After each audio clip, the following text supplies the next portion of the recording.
So, hello dear students, welcome to most affordable and trusted platform G-Centric। तो आज हम लोग एक ऐसे सब्जेक्ट के बारे में बात करेंगे जिसको लेंथ वाइज बहुत ही बड़ा माना जाता है, जिसके नाम से स्टूडेंट कई बार घबराने लगता है कि पावर सिस्टम हमें नहीं आता। जी हाँ, सही सुना, मैंने उसका नाम ले ही लिया है जिसका नाम है पावर सिस्टम।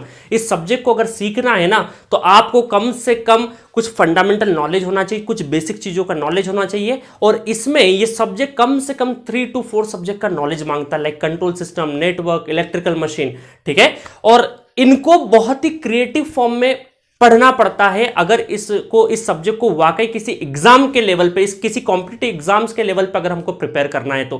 क्योंकि इस सब्जेक्ट की सबसे बड़ी क्या बोल सकते हैं हम लोग, आयरनी ये है कि इसके अंदर टॉपिक्स बहुत है। इसके अंदर टॉपिक्स है तो स्टूडेंट्स कई बार कंफ्यूज हो जाते हैं कौन से टॉपिक को हमें ज्यादा प्रायोरिटी देना है, कौन से टॉपिक को कम प्रायोरिटी देना है। तो मैं जी सेंट्रिक ऐप पर बहुत ही क्रिएटिव फॉर्म में, बहुत ही मजेदार तरीके से, बिल्कुल बेसिक से लगाकर एडवांस तक इस सब्जेक्ट को डील कर रहा हूं। और काफी स्टूडेंट बहुत ही अच्छे से एंजॉय कर रहे हैं इस सब्जेक्ट को। काफी क्रिएटिव फॉर्म में बना रहा हूं कि किस तरीके से एक कॉम्पैक्ट इंफॉर्मेशन के साथ, जितनी हमें किसी कॉम्पिटिटिव एग्जाम्स के लिए लाइक गेट, ईएससी, एसएससी, किसी कॉम्पिटिटिव एग्जाम्स के लिए अगर हमें जाना है तो उसके लिए कितना नॉलेज की रिक्वायरमेंट है। जरूरी नहीं कि आपको ये पूरा का पूरा बुक के बुक आपको आना चाहिए, जरूरी नहीं है, बिल्कुल जरूरी नहीं है। कौन से एग्जाम्स में कौन से टॉपिक का इंपॉर्टेंस ज्यादा होता है, इसका आपको अगर थोड़ा भी इल्म है तो आप बहुत ही अच्छे से इस टॉपिक को सीख सकते हैं।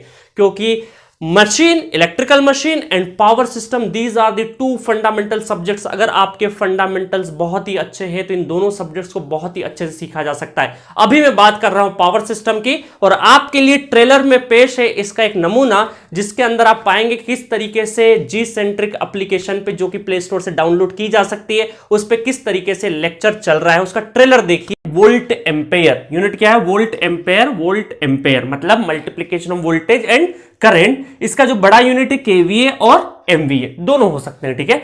अब बात करेंगे इस यूनिट के ऊपर भी बात करेंगे, एमवीए केवीए होने की वजह से क्या फायदे और कौन से इलेक्ट्रिकल इक्विपमेंट की रेटिंग केवीए और एमवीए में होती है और क्या रीजन है उसका होने का रेटिंग, ठीक है। ये सारी बात करेंगे।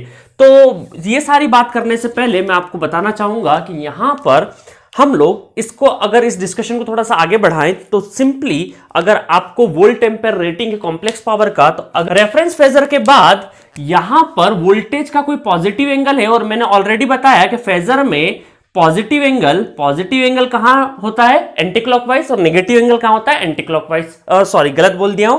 पॉजिटिव एंगल एंटी क्लॉकवाइज और नेगेटिव एंगल क्लॉकवाइज। ये मैंने नेटवर्क में बहुत डिटेल वर्जन में आपको पढ़ाया है। तो चलिए अब यहां पर वोल्टेज V हम लोग यहां बना देते हैं, वोल्टेज V, ठीक है, वोल्टेज V।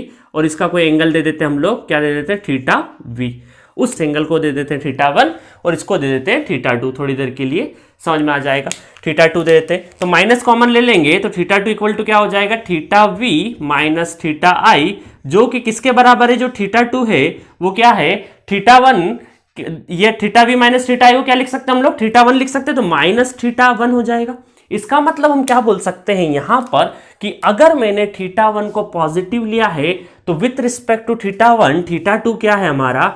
θ2 का जो वैल्यू आ रहा है वो निगेटिव में वैल्यू आ रहा है, ठीक है, निगेटिव में वैल्यू आ रहा है। इंपीडेंस एंगल ही शो कर रहा है, इसको पावर एंगल भी बोल सकते हैं सम केसेस में, ठीक है। सम केसेस में हम लोग पावर एंगल भी बोल सकते हैं और इंपीडेंस एंगल तो है ही है, ऑलवेज इंपीडेंस एंगल है, बट कहीं कहीं पे इसको हम लोग पावर एंगल भी बोलते हैं। बाकी इलोबरेट मैनर में हम लोग आगे भी देखेंगे इसको, ठीक है। अब यहां से क्या बात हुई, कंक्लूजन ले लेते हैं हम लोग। तो कंक्लूजन इस बात पे ले लेते हैं कि काम करते हैं।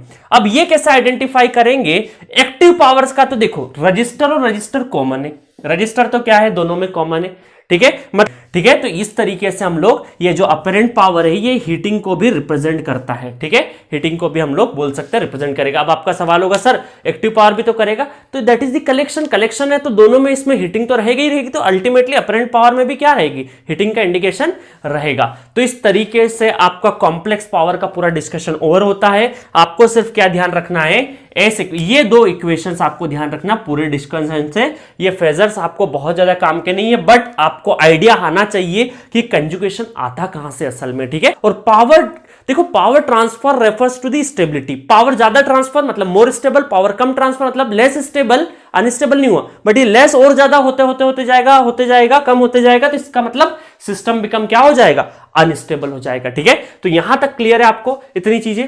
तो यहां से हम क्या बोल सकते हैं कि वोल्टेज किसी भी सर्कमस्टेंसेस में हमारा कहां पे होना चाहिए, 0.95 per unit to 1.05 per unit की रेंज में ही होना चाहिए।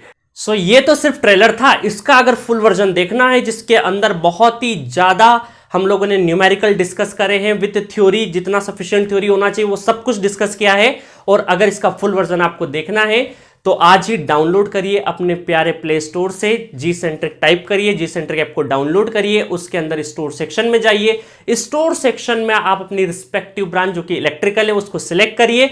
इलेक्ट्रिकल स्ट्रीम में जाने के बाद आपको पावर सिस्टम मिलेगा, पावर सिस्टम के अंदर ये लेक्चर को आप फुल वर्जन में एंजॉय कर सकते हैं एट अफोर्डेबल प्राइस। ठीक है गाइस, तो मिलेंगे नेक्स्ट लेक्चर में, जब तक के लिए बाय एंड टेक केयर।